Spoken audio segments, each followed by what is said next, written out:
വരാൻ പോകുന്ന നിയമസഭാ തെരഞ്ഞെടുപ്പിൽ BJPയുടെ നേതൃത്വത്തിലുള്ള NDA കേരളം ഭരിക്കാൻ ആവശ്യമായ ഭൂരിപക്ഷം നേടുക എന്ന ലക്ഷ്യത്തോടു കൂടിയാണ് പ്രവർത്തനം ആരംഭിച്ചിരിക്കുന്നത്. കുറച്ച് MLAമാരെ സൃഷ്ടിക്കുക എന്നല്ല, കേരളത്തിൻ്റെ ഭരണം NDAയുടെ കൈകളിലേക്ക് വരണം. ജനങ്ങൾ ആഗ്രഹിക്കുന്ന കാര്യമാണ്. ഞങ്ങൾ തികച്ചും ആത്മവിശ്വാസത്തോടു കൂടിയാണ് ഈ തിരഞ്ഞെടുപ്പ് രംഗത്ത് ഇറങ്ങിയിരിക്കുന്നത്.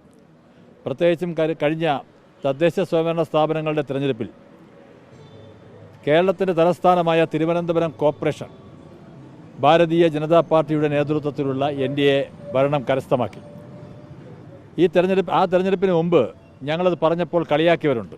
തിരുവനന്തപുരം കോർപ്പറേഷൻ ഭരണം NDA അധികാരത്തിൽ വരുമെന്ന് പറഞ്ഞപ്പോൾ കളിയാക്കിയവർക്കെല്ലാം ചുട്ട മറുപടിയാണ് തിരുവനന്തപുരം നഗരത്തിലെ ജനങ്ങൾ കൊടുത്തത്.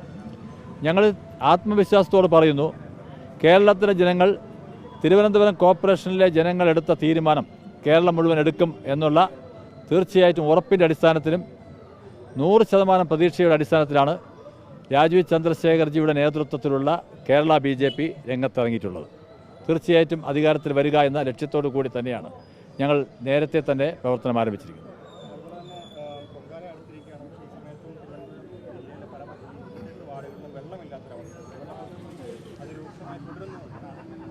അത് തികച്ചും തിരുവനന്തപുരം നഗരത്തിൽ BJP അധികാരത്തിൽ വന്നതിനെ അട്ടിമറിക്കുക, അതായത് ഈ പൊങ്കാലയുടെ പേരിൽ ജനങ്ങളെ ബുദ്ധിമുട്ടിച്ചുകൊണ്ട് ഈ തെരഞ്ഞെടുപ്പ് വിജയം, ഈ അധികാരം കിട്ടിയത് BJPക്ക് അധികാരം കിട്ടിയാൽ ഇവിടെ കുടിവെള്ളം പോലും കിട്ടില്ല എന്ന് പ്രചരണം നടത്തിയ CPM അതിന് സംസ്ഥാന ഗവൺമെൻറ്റിനെ കൊണ്ട് ആയുധമാക്കിക്കൊണ്ട്, ജല അതോറിറ്റിയിലെ ഉദ്യോഗസ്ഥന്മാരെ ആയുധമാക്കിക്കൊണ്ട് ഇവിടെ ഈ പൊങ്കാലയെ, ആറ്റുകാൽ ദേവിയുടെ പൊങ്കാലയും ഇവിടുത്തെ ജനങ്ങളെയും ബുദ്ധിമുട്ടിക്കുക എന്ന ലക്ഷ്യത്തോടു കൂടി തന്നെയാണ് CPM പ്രവർത്തിക്കുന്നത്.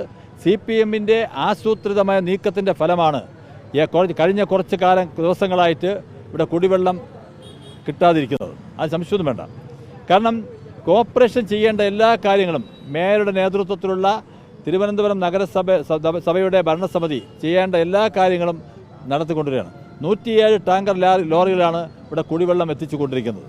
ഇവിടെ കുടിവെള്ളം എത്തിക്കുക എന്നുള്ളത് കോർപ്പറേഷൻ ചെയ്യുന്ന കാര്യം കൃത്യമായിട്ടും കോർപ്പറേഷൻ അതിൻ്റെ അടിസ്ഥാനത്തിൽ ഭരണസമിതി മേയറുടെ നേതൃത്വത്തിൽ ഉദ്യോഗസ്ഥന്മാരെ വിളിച്ചുകൂട്ടി കൃത്യമായും ചെയ്യേണ്ട കാര്യങ്ങൾ കൃത്യമായും ചെയ്തുകൊണ്ട് തന്നെയാണ് മുമ്പോട്ട് പോകുന്നത്. പക്ഷേ സംസ്ഥാന ഗവൺമെൻറ് അതിനെ ഈ നഗരത്തിലെ ജനങ്ങളെ, അത് പ്രത്യേകിച്ചും BJP ജയിച്ചിട്ടുള്ള വാർഡുകളിലാണ് ഏറ്റവും കൂടുതൽ കുടിവെള്ളക്ഷാമം വന്നിട്ടുള്ളത്. അത് ആസൂത്രിതമായ നീക്കമായി തന്നെയാണ് BJP ആരംഭിക്കുകയാണ്. അത് BJPയുടെ ശക്തമായ പ്രതിഷേധം BJPയുടെ കൗൺസിലർമാർ കഴിഞ്ഞ ദിവസങ്ങളിൽ ശക്തമായി രേഖപ്പെടുത്തിയിട്ടുണ്ട്. ഇനിയും അത് ആവർത്തിച്ചു കഴിഞ്ഞാൽ ശക്തമായി തന്നെ മുന്നോട്ട് പോകും, സമരപരിപാടികളുമായി മുന്നോട്ട് പോകും.